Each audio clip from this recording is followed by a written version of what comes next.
नमस्कार, जनधारा छत्तीसगढ़ की इस खास बुलेटिन में आप सभी का स्वागत है। मैं हूं पंकज शर्मा। आइए शुरू करते हैं मेरे साथ खबरों का सिलसिला। मुख्यमंत्री भूपेश बघेल ने अपने निवास कार्यालय में बस्तर से आए प्रतिनिधि मंडल से मुलाकात की। सीएम बघेल के आमंत्रण पर प्रतिनिधियों का मंडल मुख्यमंत्री निवास पहुंचा था।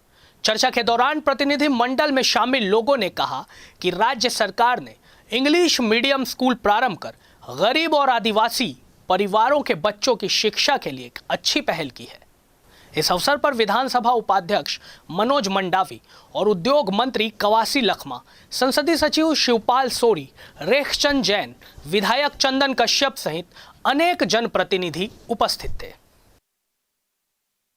आज दोपहर बजरंग दल के कार्यकर्ता बड़ी संख्या में उपस्थित होकर राजधानी रायपुर के नगर निगम कार्यालय का घेराव करेंगे। गौरतलब है कि विगत दिनों गणपति विसर्जन के दौरान प्रथम पूज्य गणपति जी के अनादर के विरोध में बजरंग दल आज घेराव करने जा रहा है।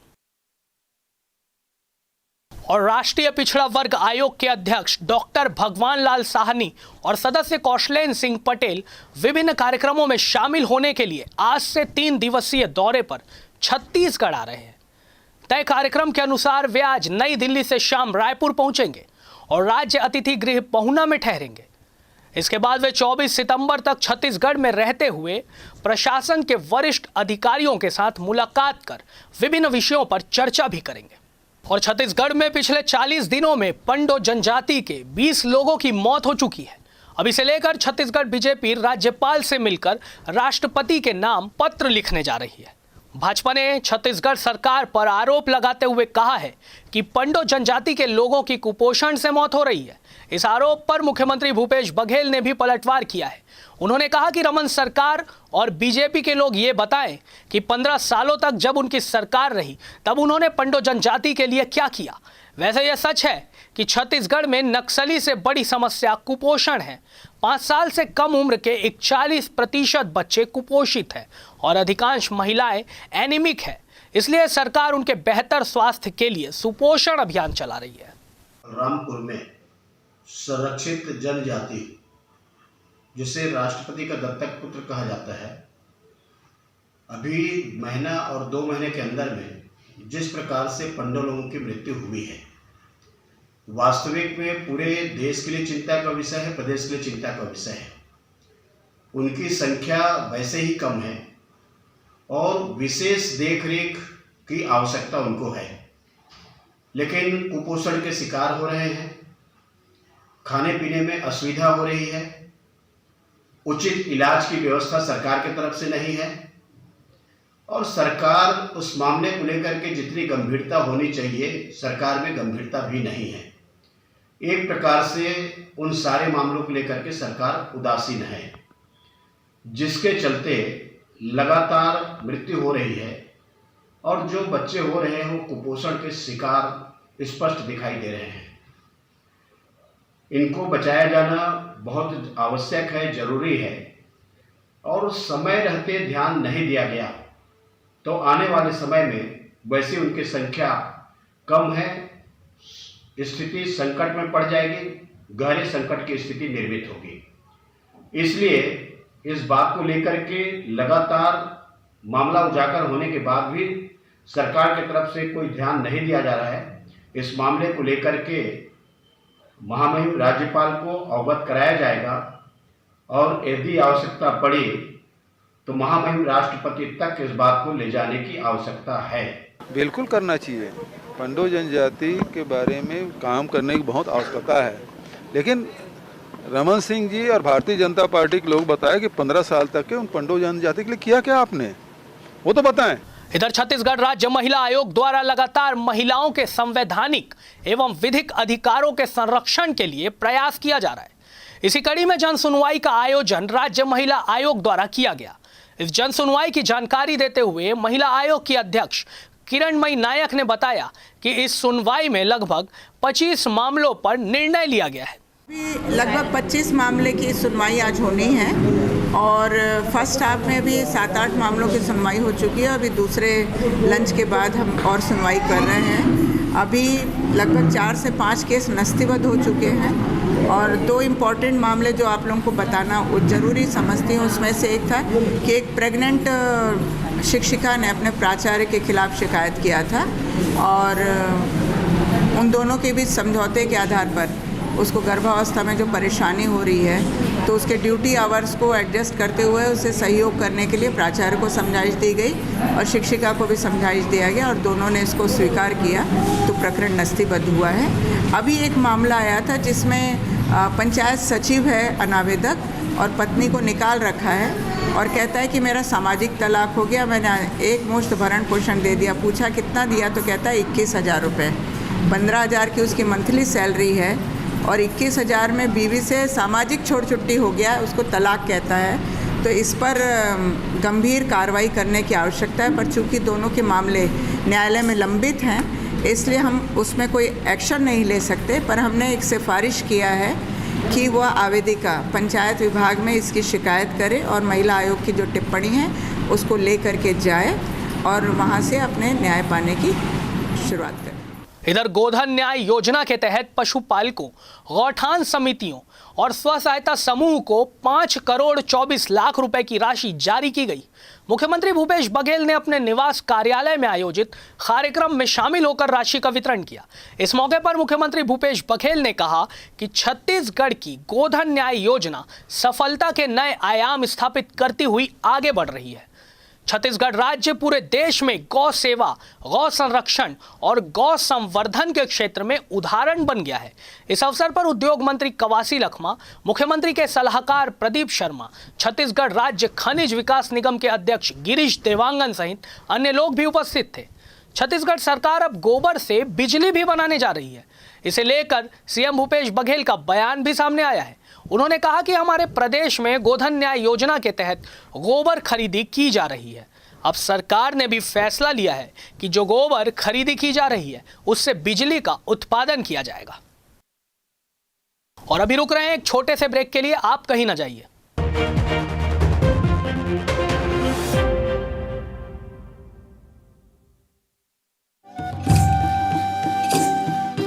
बस्तर यानी घनी जंगल, बस्तर यानी हरितिमा, बस्तर वनवासी, बस्तर जो कभी था अबूझ अब शासन की सूझबूझ से बढ़ रहा है प्रगति पथ पर। बस्तर प्रगति के कई स्तर, देखिए बस्तर की हर खबर अब वीआईपी न्यूज पर। खबरों की समझ रखने वाले अनुभवी चेहरे और जोश से भरे युवाओं की हमारी टीम बनेगी आपकी आवाज। देश के दिल की बात साझा करेंगे देश की जनता के साथ। बात राजनीति की, कला और संस्कृति की, धर्म और आध्यात्म की, सिनेमा और संगीत की, परंपरा की, पर्यावरण की, उद्योग की, व्यापार की, कृषि और विज्ञान की, देश की, दुनिया की वीआईपी न्यूज। हमारा लक्ष्य है खबरें जो जागरूक कर सके जनगण के मन को, खबरें जो बेबाक हो, खबरें जो निष्पक्ष हो, खबरें जिनमें सत्य की अनुगूंज हो, खबरें जिनमें बदलाव का राग हो। आइए खबरों से आवाम को जगाते हैं, झूठ को सच का आईना दिखाते हैं। देश और दुनिया की खबरों के साथ छत्तीसगढ़ की खबरों के लिए देखते रहिए वीआईपी न्यूज, जनधारा 24, सच का आईना। वीआईपी न्यूज बनेगा छत्तीसगढ़ के हर उस वर्ग की आवाज जो अपने हक की लड़ाई लड़ रहे हैं। खबरों का नया पता अब देखिए वीआईपी न्यूज। सच एक सोच है, सच एक विचार है, हर गलत के विरुद्ध सच एक हथियार है। उसी सच को घर घर तक पहुंचाएंगे। हम हर झूठ को आईना दिखाएंगे। हम पहुंचाएंगे आप तक सच्ची खबर, ताकि हो सके हर मुद्दे पर वीआईपी न्यूज सच का आईना सभी ओटीटी प्लेटफॉर्म्स और एयरटेल के चैनल नंबर 348 पर। वीआईपी न्यूज सच का आईना। चलना यार जोड़ीदार भेलई के मित्री पाक दिखा दे शौक लगे है। नए समय की नई न्यूज वीआईपी न्यूज, जहां हम होंगे हर क्षेत्र की महिलाओं से रूबरू।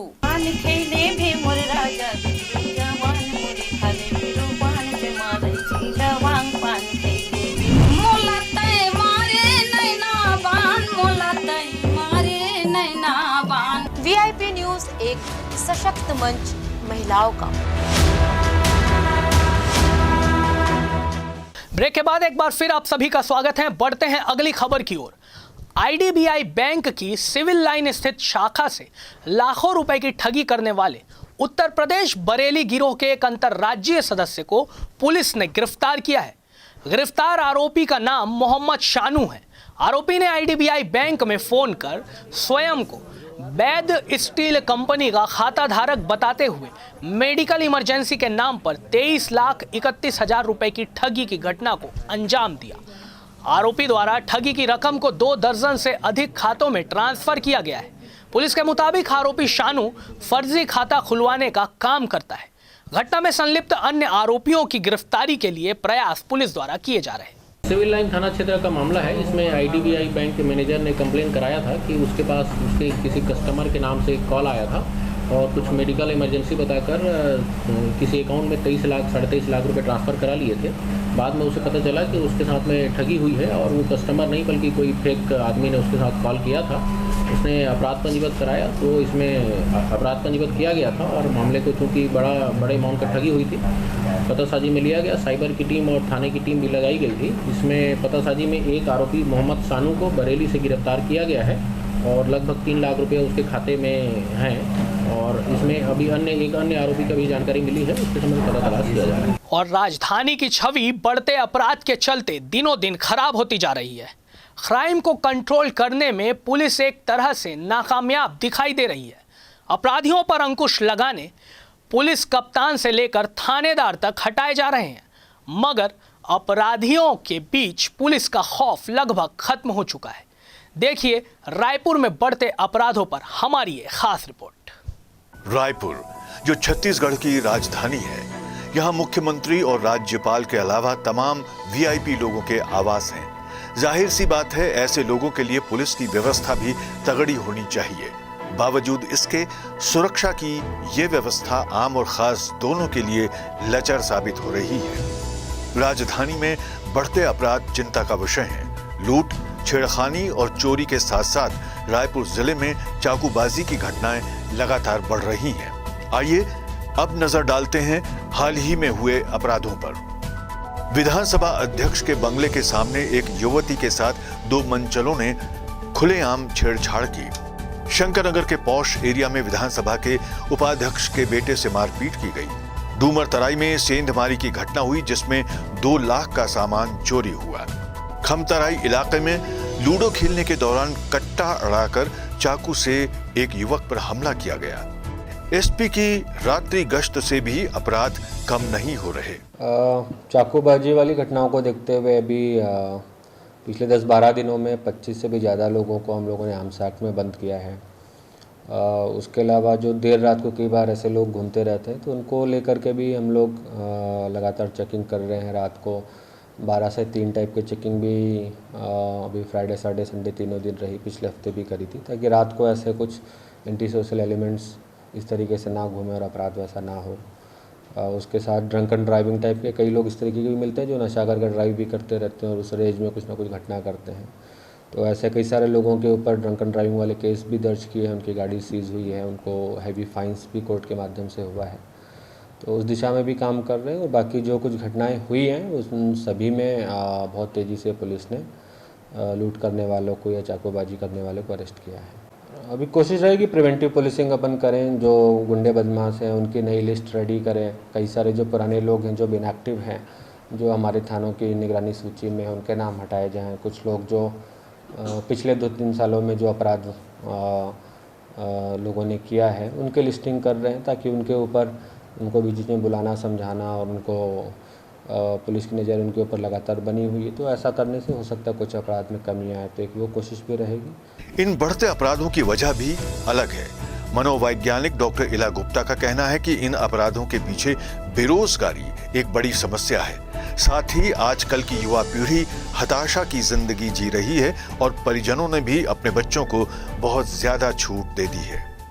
अगर हम मनोवैज्ञानिक रूप से देखते हैं तो आज का युवा वर्ग बहुत हताश है और उनको एंजाइटी है, स्ट्रेस है भविष्य के प्रति, क्योंकि अभी बेरोज़गारी बहुत ज़्यादा बढ़ गई है। और हम पेरेंट्स पे भी, माता पिता पे भी हम ये बात बोल सकते हैं, क्योंकि माता पिता भी अपने बच्चों पे अति विश्वास करके उनको फ्री छोड़ रहे हैं। जैसे कई मैंने देखा, मेरे पास पेशेंट्स आते हैं कि वो बच्चे छोटे छोटे 12वीं पास, BA पास बच्चे दूसरे शहरों में जा रहे हैं छोटी छोटी नौकरियां करने। तो जब वो नौकरी करते हैं छोटी छोटी, कहीं किसी सेल्स गर्ल की नौकरी, किसी होटल में, किसी ढाबे में, तो उनको 4-5 हज़ार रुपया मिल जाता है। तो आज मेरे लिए हो सकता है 4-5 हज़ार बहुत कम हो, बट एक बच्चे के लिए 4-5 हज़ार रुपया बहुत होता है। तो वो उस पैसे से क्या करें, तो उनका दिमाग उस तरीके से जाता है आजकल के सोशल मीडिया की तरफ देखते हुए कि वो हथियार, ड्रग्स, ड्रिंक्स, जिसमें हम शराब को भी ले सकते हैं, वीड, इन सब का सेवन करते हैं और उनको लगता है कि यही ज़िंदगी है, हम दिन भर काम करेंगे, शाम को हम इस प्रकार से ज़िंदगी बिताएंगे। तो मैं हर माँ बाप से अनुरोध करती हूँ कि वो चेक करें कि उनके बच्चे अगर नौकरी करने या पढ़ाई करने जा रहे हैं तो किस लिए जा रहे हैं। रायपुर जिले ही नहीं बल्कि राज्य में बढ़ते अपराध को लेकर अब विपक्ष सरकार को घेर रहा है। नेशनल क्राइम ब्यूरो की रिपोर्ट के बाद राज्य में राजनीति तेज हो गई है। इधर पुलिस को 3 तरफा चुनौतियों का सामना करना पड़ रहा है, जिनमें से एक है प्रशासन, दूसरी है जनता और तीसरी चुनौती है अपराधी। अब ऐसे में अपराध को रोकने के लिए पुलिस क्या कदम उठाती है, ये देखना होगा। VIP न्यूज के लिए रायपुर से वीडियो जर्नलिस्ट मनीष मिश्रा के साथ हेमंत शर्मा की रिपोर्ट। प्रदेश में मौसम की बात करें तो आज मॉनसूनी सिस्टम मजबूत होने से सरगुजा, बिलासपुर संभाग के साथ ही दुर्ग और रायपुर संभाग के कुछ जिलों में भारी बारिश हो सकती है। वहीं मौसम विभाग का कहना है कि प्रदेश के अधिकतम तापमान में कोई विशेष बदलाव नहीं होगा। कुछ क्षेत्रों में तो आकाशीय बिजली गिरने की संभावना भी है। बीते मंगलवार सुबह से ही राजधानी रायपुर सहित प्रदेश के विभिन्न क्षेत्रों में बादल छाए रहे। कुछ क्षेत्रों में तो बूंदाबांदी भी हुई। बादल छाने के साथ ही हवा भी ठंडी रही। पिछले दिनों हुई बारिश की वजह से अन्नदाताओं में फिर से खुशी छाई हुई है। वहीं प्रदेश के जलाशयों की स्थिति भी अच्छी हो गई है। आइए अब सीधे रुख करते हैं शिरीन का, जो आपको दिखाएगी छत्तीसगढ़ की 36 खबरें। न्यूज सुप्रसिद्ध साहित्यकार एवं कवि त्रिलोक महावर को उनकी साहित्यिक गतिविधियों के लिए विदिशा मध्य प्रदेश में शाकेबा द्वारा वर्ष 2021 का घनश्याम मुरारी श्रीवास्तव पुष्प सम्मान प्रदान किया गया। युवा कांग्रेस विधानसभा अध्यक्ष उदित नारायण साहू ने बताया कि 2 दिन पूर्व ही भूपेश बघेल से मिलकर हम लोगों ने युवाओं के लिए जल्द ही रोजगार योजना लागू करने की मांग की थी। भूपेश बघेल ने युवाओं की मांग पर हस्ताक्षर कर दिया है। मुख्यमंत्री ने अपने निवास कार्यालय में राजीव युवा मितान योजना का शुभारंभ किया। दबदरी में स्वामी आत्मानंद उत्कृष्ट अंग्रेजी माध्यम विद्यालय योजना के तहत विकासखंड मुख्यालय कुरूद के शासकीय उच्चतर माध्यमिक विद्यालय परिसर में ब्लॉक स्तर का अंग्रेजी माध्यम स्कूल संचालित किया जा रहा है। यहाँ पर सभी आवश्यक मूलभूत सुविधाएं उपलब्ध हैं, जिसमें शुद्ध पेयजल, विद्यार्थियों एवं स्टाफ के लिए प्रसाधन कक्ष सहित आकर्षक साज सज्जा के लिए कक्षाएं संचालित की जा रही हैं। विधायक जगदलपुर एवं संसदीय सचिव नगरीय प्रशासन एवं श्रम विभाग रेखा चंद जैन, महापौर सतीश साहू एवं शहर जिला कमेटी अध्यक्ष शर्मा ने शहर के स्वामी आत्मानंद इंग्लिश स्कूल में सरस्वती साइकिल वितरण योजना के तहत 15 छात्राओं को साइकिल वितरण किया। टेस्ट कराएं, टीका लगवाएं, कोरोना वायरस को दूर भगाएं। कोरबा के कलेक्टर रानू साहू ने आज जिले वासियों से कोरोना वायरस के लिए दूसरों तक न फैलने के लिए कोविड-19 प्रोटोकॉल का पालन करने की एक बार फिर अपील की है। श्री साहू ने 18 साल से अधिक नागरिकों से कोरोना वायरस टीकाकरण कराने की अपील की है। राजनांदगांव के डॉक्टर जैनेंद्र पेशे से तो चिकित्सक हैं, पर इनका बस्तर प्रेम भी गजब का है, जिसे लोग हाथों हाथ दे रहे हैं। उनका एक YouTube चैनल है जिसमें तकरीबन 5000 सब्सक्राइबर हैं और अब तक इनके पोस्ट को अनगिनत लोगों ने देख लिया है। डॉक्टर जैनेंद्र अपने स्टाफ के साथ नदी पहाड़ पार कर गांव-गांव जाकर घर घर मेडिकल सेवा पहुंचा रहे हैं। उनकी इस पहल में कहीं न कहीं छत्तीसगढ़ पर्यटन को भी बढ़ावा मिल रहा है। दल्ली राजहरा में सोमवार को सुबह 8 बजे खलारी वन परिक्षेत्र में कोकांत से पट्टी टोला जाने वाली मुख्य मार्ग से 300 मीटर किसान के खेत में 4 वर्ष का नर हाथी मृत अवस्था में मिला। जिले में हाथी की मौत का ये पहला मामला है। वन परिक्षेत्र अधिकारी राजेश नंदूरकर की सूचना पर सीसीएस दुर्ग शालिनी रैना डीएफओ मयंक पांडे मौके पर पहुंचे और स्थिति का जायजा लिया। तब पता चला कि हाथी का बच्चा दल से बिछड़ गया था।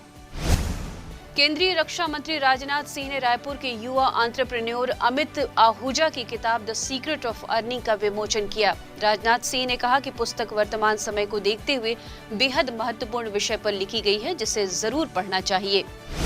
छत्तीसगढ़ व्यावसायिक परीक्षा मंडल रायपुर के द्वारा आयोजित होने वाली पीएटी और पीवीपीटी प्रवेश परीक्षा 26 सितंबर रविवार को होगी। ये परीक्षा रायपुर के 13 केंद्रों में सवेरे 9 बजे से दोपहर 1 बजे तक आयोजित की जाएगी।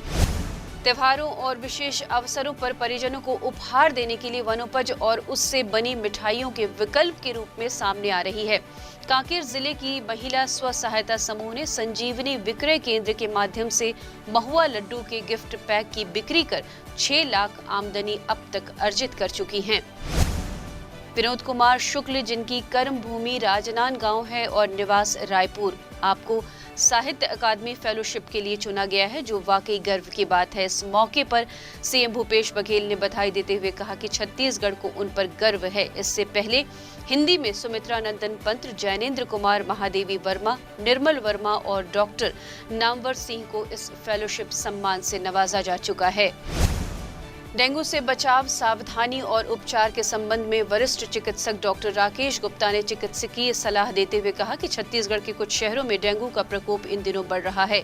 थोड़ी सी सावधानी से हम डेंगू से बचाव कर सकते हैं और जल्द ही इसका इलाज शुरू करने से सारी कॉम्प्लिकेशंस जल्द ही ठीक हो सकती हैं, जैसे कूलर, गमले, गली, गड्ढों में बारिश के रुके हुए पानी की सफाई और उसका निदान बेहद जरूरी है, क्योंकि डेंगू के मच्छरों का लार्वा उन्हीं ठहरे हुए पानी में पनपता है। रविवार को मुख्यमंत्री भूपेश बघेल ने लोक निर्माण विभाग के 2,834 करोड़ रुपए लागत के कार्यों का लोकार्पण और भूमि पूजन किया, जिसमें दुर्ग जिले को 115 करोड़ के कार्यों की सौगात मिली। इस अवसर पर मुख्यमंत्री भूपेश बघेल ने कहा कि विभिन्न चुनौतियों के बावजूद छत्तीसगढ़ के विकास का कार्य लगातार जारी है। हमारी प्राथमिकता है कि सड़क नेटवर्क को बेहतर करने के साथ साथ जन सुविधाओं में भी गति लाएंगे। जन समस्या निवारण शिविर भिलाई निगम 15 सितंबर से आरंभ हो गए हैं। कलेक्टर ने इस पर आ रहे आवेदनों के निराकरण की स्थिति की समीक्षा भी की है। उन्होंने कहा है कि जोन कमिश्नर इनके आवेदनों के सकारात्मक निराकरण की निरंतर मॉनिटरिंग करे और साथ ही ये भी देखे कि किस प्रवृत्ति के आवेदन आ रहे हैं। आवेदनों के निराकरण के पश्चात नागरिकों से संतुष्टि के संबंध में फीडबैक भी लें। बैठक में नगर निगम आयुक्त प्रकाश सर्वे भी वहां मौजूद रहे। स्थापना दिवस मना रही आरपीएफ की टीम ने पेंड्रा रोड, रायगढ़, चांपा समेत अन्य स्टेशनों में नुक्कड़ नाटक का आयोजन कर यात्रियों को जागरूक किया। इस दौरान उत्कृष्ट कार्य करने वाले बल सदस्यों को पुरस्कृत भी किया जाएगा। इस मौके पर आरपीएफ ने 26 सितंबर तक स्थापना सप्ताह मनाने का निर्णय लिया है। इस बीच रक्तदान, वाद विवाद के अलावा स्वच्छता अभियान भी चलाया जाएगा। साथ ही उन्होंने ये भी जानकारी दी है कि यदि कोई मुसीबत आ जाए तो आप हेल्पलाइन नंबर 139 पर कॉल कर सकते हैं। बिलासपुर पुलिस ने क्राइम ब्रांच के नाम पर लोगों से ठगी और लूट करने वाले गैंग का पर्दाफाश किया है। इस मामले में नाबालिग सहित 7 आरोपी गिरफ्तार किए गए हैं। पकड़े गए आरोपियों ने मोबाइल ऐप के जरिए नेशनल क्राइम ब्रांच की फर्जी आईडी बना रखी थी। इसे दिखाकर लोगों को डराया करते थे। जांच में पता चला कि इस नाम की एनजीओ भी रजिस्टर्ड है, जबकि नियम के अनुसार ऐसा नहीं होना चाहिए। पुलिस को अब इस एनजीओ के संचालक की तलाश है। छत्तीसगढ़ में पिछले 40 दिनों में पंडो जनजाति के 20 लोगों की मौत हो चुकी है। अब इसको लेकर छत्तीसगढ़ बीजेपी राज्यपाल से मिलकर राष्ट्रपति के नाम पत्र लिखने जा रही है। भाजपा ने छत्तीसगढ़ सरकार पर आरोप लगाते हुए कहा कि पंडो जनजाति के लोगों की कुपोषण से मौत हो रही है। इस आरोप पर मुख्यमंत्री भूपेश बघेल ने पलटवार करते हुए कहा कि रमन सिंह और बीजेपी के लोग बताएं कि 15 सालों तक उन्होंने पंडो जनजाति के लिए क्या किया। वैसे ये सच है कि छत्तीसगढ़ में नक्सली से बड़ी समस्या कुपोषण है।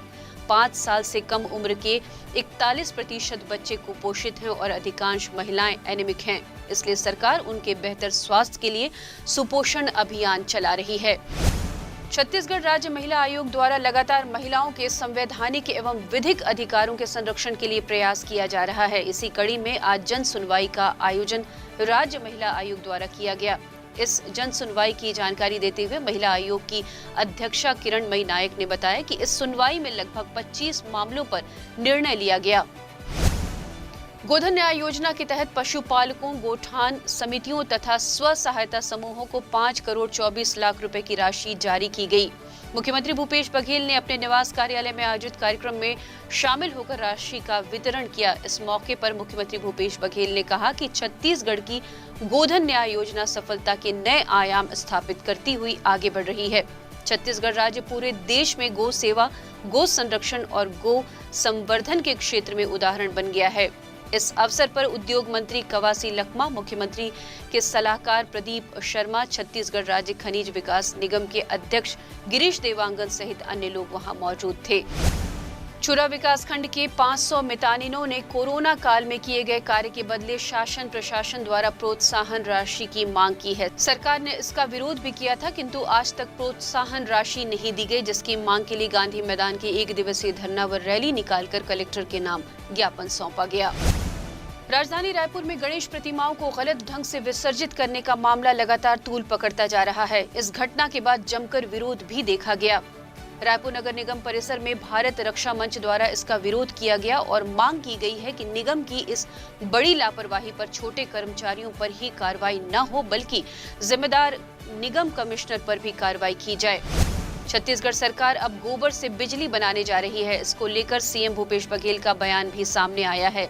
उन्होंने कहा कि हमारे प्रदेश में गोधन न्याय योजना के तहत गोबर खरीदी की जा रही है। अब सरकार ने भी फैसला लिया है, जो कि गोबर खरीदी की जा रही है उससे बिजली का उत्पादन किया जाएगा।